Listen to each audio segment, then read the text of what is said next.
नमस्कार, स्वागत है आप सभी का म्यूचुअल फंड हेल्पलाइन में। आपके साथ मैं हूं स्वाति। म्यूचुअल फंड हेल्पलाइन में हम आपको म्यूचुअल फंड से जुड़ी जानकारी देते ही हैं, साथ ही आपके सभी सवालों के जवाब भी हम आपको देने की पूरी कोशिश करते हैं। तो वक्त ज़ाया ना करते हुए शुरू करते हैं आज का शो और देखते हैं कि आज के शो में ख़ास क्या है।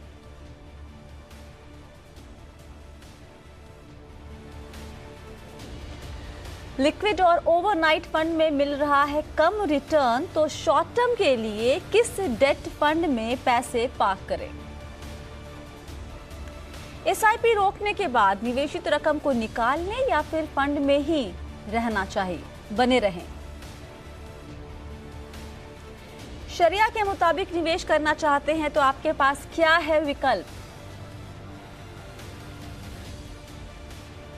और फंडनामा में आज SWP या फिर एक मुश्त रिडेम्पशन, कब क्या करना होगा आपके लिए फायदेमंद।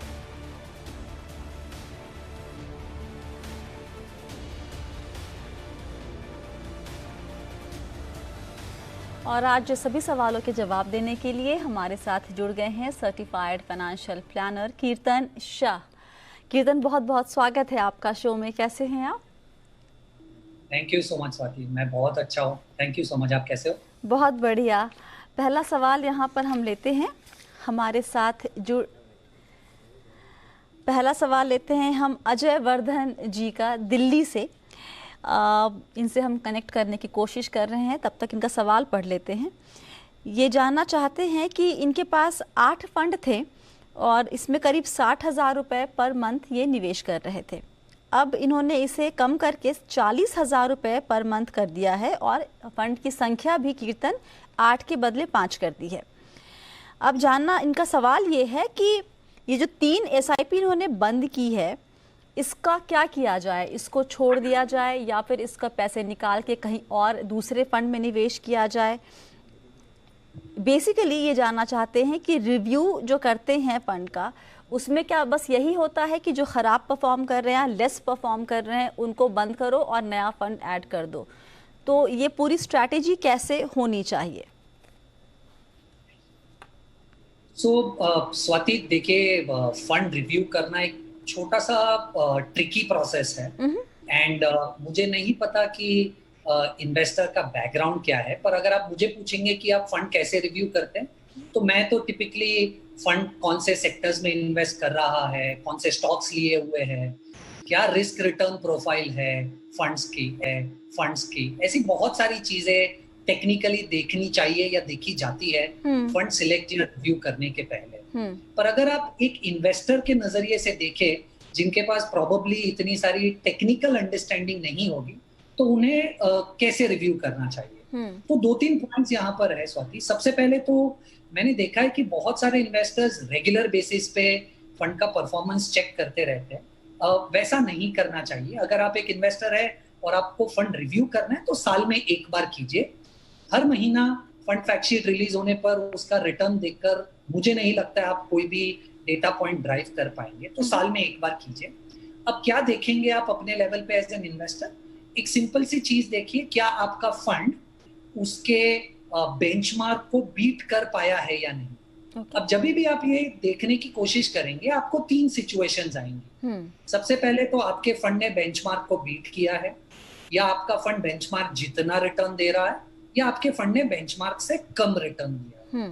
तो देखिए, अगर आपका फंड बेंचमार्क जितना रिटर्न दे रहा है या बेंचमार्क के ऊपर रिटर्न दे रहा है, तो इसमें कोई प्रॉब्लम नहीं है। फंड, आई थिंक, जो आप एक्सपेक्ट कर रहे हो प्रोबेबली काफी हद तक वो जस्टिफाई कर रहा है। अब मान लीजिए कि फंड ने बेंचमार्क से कम रिटर्न्स दिए हैं, तो यहाँ 2 चीज नोट करने जैसी है। सबसे पहले तो कितना कम रिटर्न दिया है। अगर आप देखेंगे 1-1.5-2% रिटर्न कम दिया है, तो मैं ज्यादा पैनिक नहीं हो जाऊंगा ऐसी सिचुएशन में। देखिए, कोई भी फंड लीनियरली साल दर साल इंडेक्स से ज्यादा रिटर्न देगा और उससे बेहतर ही परफॉर्म करता रहेगा, ऐसा पॉसिबल नहीं है। हर फंड का एक साइकिल होता है। तो अगर कम रिटर्न दे रहा है 1-1.5-2% तक, तो मुझे नहीं लगता उसमें कोई भी पैनिक करने जैसी बात है। पर आपको अगर ऐसा लगे कि फंड 4-5% कम रिटर्न दे रहा है और ये 3 क्वार्टर, 4 क्वार्टर, 5 क्वार्टर से कंटिन्यूअसली आप ऑब्जर्व कर रहे हो, तो डेफिनेटली आपको उस फंड के साथ कंटिन्यू नहीं करना चाहिए। ओके। अब देखिए, जब आप उसमें एसआईपी बंद कर देते हैं उस फंड में, तो दो चीजें होगी, क्या उस फंड को होल्ड करे या उस फंड को निकाल दे। अब देखिए, अगर आपने रिव्यू में ये सोच लिया है कि ये फंड अच्छा फंड नहीं है और मुझे नहीं कंटिन्यू करना चाहिए, तो उसे होल्ड कर मतलब नहीं है पोर्टफोलियो में।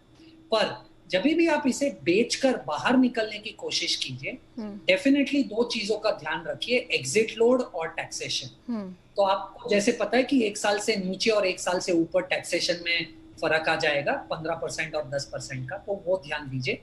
और ये भी ध्यान दीजिए कि आप अगर बेचने की कोशिश कर रहे हैं तो उसमें एग्जिट लोड ना लगे आपको। पर एक बहुत ही इंपॉर्टेंट डिस्कशन मेरे एंड से ये होगा कि इन्वेस्टर्स को ये समझना चाहिए कि हर फंड में एक साइकिल होती है, कभी वो परफॉर्म करते कभी नहीं करते, और over a period of time ये एवरेज आउट कर लेते।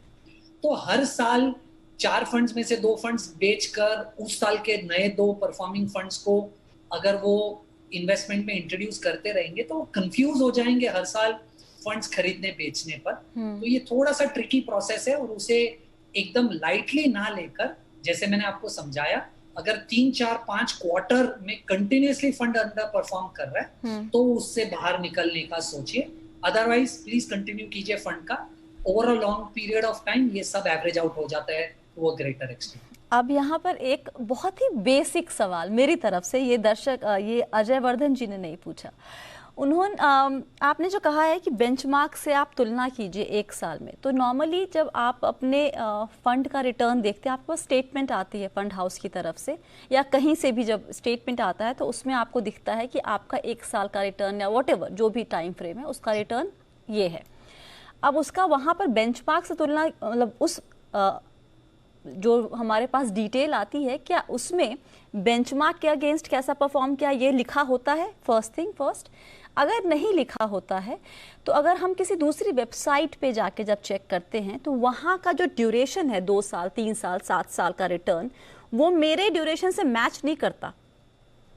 तो मेरे पास बेंचमार्क से भी तुलना करने के लिए कुछ दिखता नहीं है। मैं कैसे तय करूँ कि कैसे मैं कंपेयर करूँ बेंचमार्क से अपने रिटर्न को? I think brilliant question Swati. So मेरा सजेशन बहुत सिंपल है, अगर आपको कंफ्यूज नहीं करना खुद को, तो ऐसी बहुत सारी वेबसाइट्स है जैसे आपने आइडेंटिफाई किया, जैसे मान लीजिए एक वेबसाइट है valueresearchonline.com, advisorcoach.com, rupeewest.com, ऐसी बहुत सारी वेबसाइट्स है जहां पर आपको ये इंफॉर्मेशन मिल सकती है। मान लीजिए अगर आप वैल्यू रिसर्च ऑनलाइन पे जा रहे हैं, आप सर्च ऑप्शन में अपने फंड का नाम लिखिए, और जैसे ही आप अपने फंड का नाम लिखेंगे और थोड़ा सा नीचे जाएंगे उस फंड में, तो आपको फंड का 1 महीने का परफॉर्मेंस, 3 महीने का परफॉर्मेंस, 1 साल का परफॉर्मेंस, 3 साल, 5 साल, 7 साल, 10 साल, ऐसे बहुत सारे कैटेगरीज में परफॉर्मेंसेस मिल जाएंगे।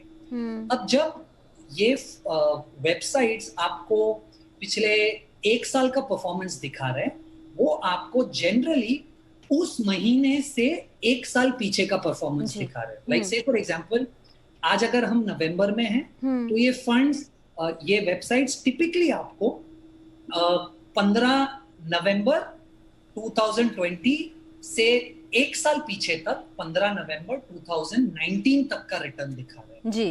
तो अगर आप यहाँ 3 महीने का भी परफॉर्मेंस देखें तो वो आपको सेम तरीके से दिखाते, आज से 3 महीने पीछे का return versus the index.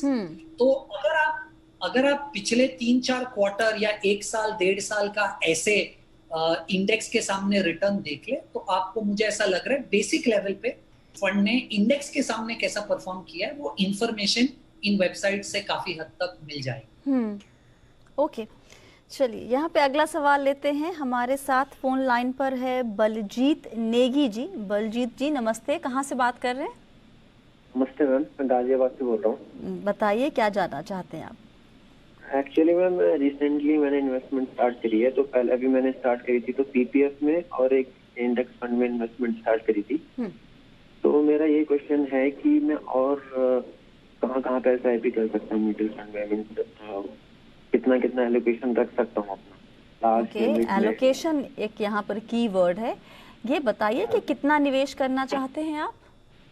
Ji ma'am 15,000 per month तक का मेरे पे है बजट। 15,000 पर मंथ का। आप इसमें ऑलरेडी पीपीएफ और जो आपने यूटीआई निफ्टी इंडेक्स फंड लिया है वो दोनों को इंक्लूड करके बता रहे हैं? नहीं मैम, पीपीएफ का 5000 अलग है, यूटीआई वाला इंक्लूडेड है। अच्छा, 5000 अलग है पीपीएफ का। और ये सब ये मान के चलना सही होगा कि ये सब लंबे वक्त के लिए निवेश है? जी जी मैम, जी। 10 ईयर्स ऊपर की। और आपका रिस्क, आपने लिखा था मेल में कि आप मॉडरेट रिस्क टेकर हैं, राइट? जी मैम, जी मैम। Okay, alright. कीर्तन, पहले ये बताइए कि एक मॉडरेट रिस्क टेकर का प्रोफाइल कैसा होता है? अब स्वाति देखिए, मॉडरेट रिस्क टेकर के लिए या तो आप 50% डेट में, 50% इक्विटी में, या 60% इक्विटी में और 40% डेट में, ये कॉम्बिनेशन में आप डेफिनेटली निवेश कर सकते हैं, जिससे मुझे ऐसा लग रहा है कि क्लाइंट की या इन्वेस्टर की रिस्क प्रोफाइल को ध्यान में रखकर एक इन्फ्लेशन बीटिंग रिटर्न्स आप जनरेट कर सकते हैं। ओके। अब देखिए, बलजीत जी के क्वेश्चन में स्वाति, आइडियल तो ये होगा कि अगर बलजीत जी अपना पैसा बैलेंस एडवांटेज फंड्स में थोड़ा सा डिस्ट्रीब्यूट कर ले, पर एक बहुत ही इम्पोर्टेंट चीज जो बलजीत जी कर रहे हैं यहाँ पर, वो है पीपीएफ में इन्वेस्ट करना। अब क्योंकि वो ऑलरेडी पीपीएफ में इन्वेस्ट कर रहे हैं, उनका जो डेट एलोकेशन होना चाहिए पोर्टफोलियो में, वो काफी हद तक किया जा रहा है पीपीएफ के थ्रू। तो मेरा ये सजेशन होगा कि अगर आप 50% डेट और 50% इक्विटी में निवेश करना चाहते हैं, तो देखिए आप 7,500 तक तो आप पीपीएफ में ही डाल दीजिए, क्योंकि मुझे नहीं लगता है उससे बेहतर टैक्स से रिलेटेड या इनकम जितना आपको मिल सकता है उससे रिलेटेड डेट में दूसरा कोई प्रोडक्ट है। तो आपका डेट का एलोकेशन तो पीपीएफ के थ्रू हो जाएगा, जिससे आपका ATC will also be taken care of, right? अब आपको ध्यान में ये रखना है बलजीत जी कि क्योंकि आप पीपीएफ में निवेश करेंगे और उसमें एटीसी एडवांटेज भी मिल रहा है आपको देखना है कि आपको 1.5 लाख का जो एटीसी का रिक्वायरमेंट है, उसमें से कितना पैसा एटीसी के लिए निवेश करना है। तो मान लीजिए अगर आपको ज्यादा से ज्यादा पैसा एटीसी में निवेश करना है, तो आप 15,000 जो महीने का निवेश करना चाहते हैं, उसका आधा 7,500 इंटू 12 यानी 90,000 तो आप पीपीएफ में ही डाल दीजिए, जिससे आपका 50% डेट का जो एलोकेशन रिक्वायरमेंट है वो संभाल लिया जाएगा। इसमें सिर्फ एक छोटी सी प्रॉब्लम है पीपीएफ में निवेश करने में, कि आपको कुछ हद तक लिक्विडिटी नहीं दे पाता। तो अगर आप देखें तो ये 15 साल का प्रोडक्ट है, बीच में अगर आपको 7वें 8वें साल से पैसा चाहिए तो आपको लोन लेना पड़ता है और थोड़ी सी कॉम्प्लिकेशंस है कि कितना पैसा निकाल सकते हो। तो अगर आपको लिक्विडिटी भी मेंटेन करनी है, तो मैं ये सलाह दूंगा कि आप जो 7,500 डेट में निवेश करना चाहते हैं, उसमें से थोड़ा सा पैसा जो मेजरली आप पीपीएफ में डाल रहे हो, पर थोड़ा सा पैसा निकालकर आप short term debt mutual funds में भी लगा सकते हैं। तो ये हो गया आपका डेट एलोकेशन बलजीत जी। बाकी बचा हुआ 50% जो 7,500 है, जो आप इक्विटी में निवेश करना चाहते हैं, तो आप ऑलरेडी एक इंडेक्स फंड में यूटीआई के डाल रहे हैं। दूसरे 2 फंड्स मेरे हिसाब से आप एक पराग पार, एक लॉन्ग टर्म इक्विटी फंड जो मल्टी कैप फंड है वो ले लीजिए, और एक कैनरा रबैको इमर्जिंग इक्विटीज फंड ले लीजिए। तो ये 3 फंड्स में मिलाकर आप अपना इक्विटी एलोकेशन कर लीजिए। ऑलराइट। बलजीत जी? जी मैम। क्लैरिटी मिल गई पूरी? जी मैम, जी मैम। चलिए, बहुत बढ़िया। अगला सवाल लेते हैं। तबरेज जी हमारे साथ जुड़ रहे हैं फोन लाइन पे। तबरेज जी नमस्ते, कहाँ से बात कर रहे हैं सर? जी मैं दिल्ली से बात कर रहा हूँ। बताइए क्या जानना चाहते हैं? मुझे टाटा एथिकल फंड और टॉरस एथिकल फंड के बारे में जानना था। अच्छा। I want to invest in ethical funds which are Sharia compliant. Yeah. हाँ जी, so I can invest around 15K per month as an SIP. Okay. So इसके अलावा और कोई ऑप्शन? तो आप क्या सिर्फ और सिर्फ शरिया कंप्लायंट इन्वेस्टमेंट ही करना चाहते हैं, या फिर बाकी तरह जो ऑप्शंस अवेलेबल हैं उसमें भी आप कंफर्टेबल हैं निवेश करने में? मोस्टली शरिया कंप्लायंट। मोस्टली। ओके। आपने कुछ सेक्टोरल फंड के बारे में भी पूछा था? हाँ, जैसे sectoral funds like auto and pharma, that is शरिया कंप्लायंस बेस्ड। ओके। ऑप्शंस इनके पास बहुत ही लिमिटेड है कीर्तन, तबरेज जी के पास। बताएं क्या करना चाहिए? तबरेज जी, क्योंकि आपको शरिया कंप्लायंट फंड्स में निवेश करना है, जितनी जानकारी मुझे है, आई थिंक सिर्फ 3 ही फंड्स अवेलेबल है जो शरिया कंप्लायंट है।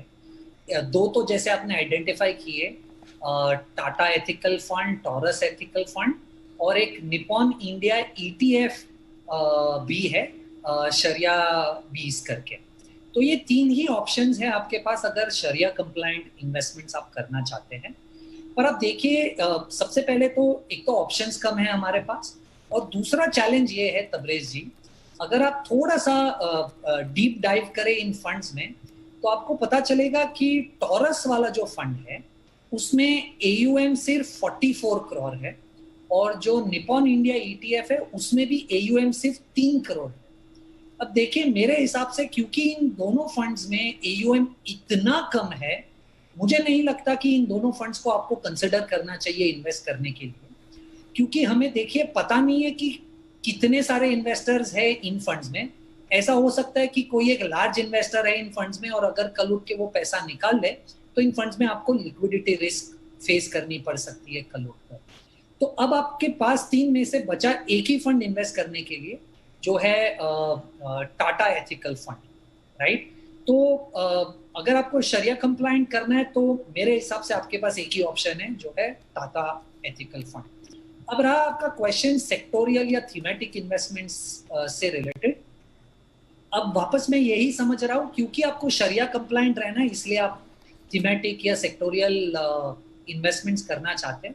पर तबरेज जी, मेरे हिसाब से मैं बहुत बड़ा फैन नहीं हूँ सेक्टोरियल थीमेटिक इन्वेस्टमेंट का, क्योंकि मुझे ऐसा लग रहा है कि आप जैसे ही सेक्टोरियल या थीमेटिक इन्वेस्टमेंट्स करने लगते हैं, आप एक बहुत ज्यादा कॉन्सेंट्रेशन रिस्क ले लेते हैं आपके पोर्टफोलियो में।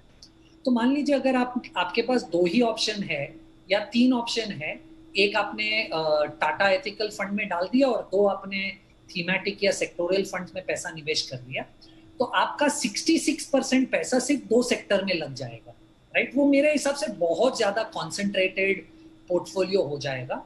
और देखिए, ये बहुत सारे सेक्टोरियल फंड्स एक साइक्लिकल अप्रोच फॉलो करते हैं। साइक्लिकल अप्रोच का मतलब है 8 साल 10 साल की साइकिल में 1 या 2 साल 3 साल ये परफॉर्म कर जाते हैं। तो आपके पास वो रिस्क एपिटाइट भी होना चाहिए कि 10 साल में आप वो 2 साल जब अच्छा परफॉर्म करने वाला है, आप उस फंड में तब तक बने रहे या रुके रहे। तो मुझे ऐसा लग रहा है अगर आपका रिस्क प्रोफाइल अच्छा है और आप रिस्क ले सकते हैं, कोई सेक्टोरियल थीमेटिक फंड्स चूज कीजिए, वरना आपके पास एक ऑप्शन है टाटा एथिकल फंड मेरे नजरिए में, जिसमें आप निवेश कर सकते हैं। और आज सवालों के जवाब देने के लिए हमारे साथ हैं कीर्तन शाह। तो अब सवाल जवाब का सिलसिला यहाँ पे ख़त्म करते हैं और रुख करते हैं हमारे ख़ास सेगमेंट फंडनामा की तरफ।